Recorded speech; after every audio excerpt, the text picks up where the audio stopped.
দুপুরে বোতর শাক, তারপরে পাঁপড় ভাজা, বেগুন ভাজা আর উচ্ছে আলু সেদ্ধ। আর আমার মেয়ে খাচ্ছে পাঁপড় ভাজা আর বোতর শাক। আর এই দেখো ডাল করেছি মেয়ের জন্য, নিরামিষই।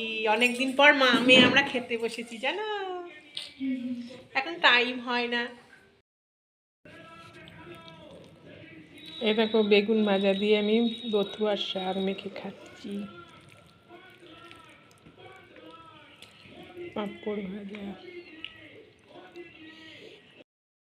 জায়গা ছাদে উঠছি, এই দেখো জামা কাপড় এত লেপ তোশক সব রোদে দিয়েছি, গায়ে কম্বল সব রোদে দিয়েছি। আর এত কাঁচা জানো, কেচেছি। আজ কাজ করতে কোনো ব্যাপার নেই, দেখো আজ পাখিগুলো বেরিয়েছে রোদ খেতে, রোদ ছিল না তো, এত কাঁচা।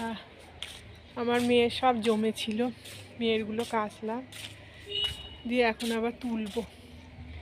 রান্নাঘর সব পরিষ্কার টরিষ্কার করলাম। শীতকালে যে বেলাটাই নেই, কখন রান্না করব কখন কি করব, এটাই। কাজ করতে তো ভালোই লাগে, কিন্তু সময়টা পার হয়ে যায়। আবার সবাই খেতে বসবে, 2-2:30টার মধ্যেই সবাই খেতে বসবে। তাদের যারা সত্যি হাউস ওয়াইফ তাদের খুব কষ্ট,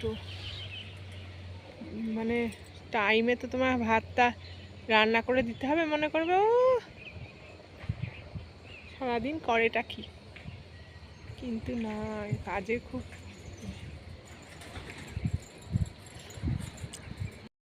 ওয়াইফদেরই জানো তো খুবই কষ্ট, বাড়িতে যারা থাকে মা মাসিরা, তারপরে ইয়েরা, তাদের খুব কষ্ট।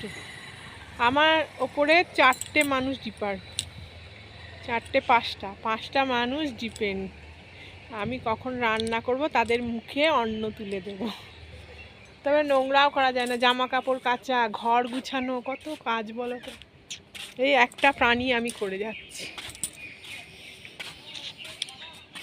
দিদি ভোর 4টের সময়, শীতকাল তো দেরি হয়ে যায়, ভোর 4টের সময় যদি উঠতে পারি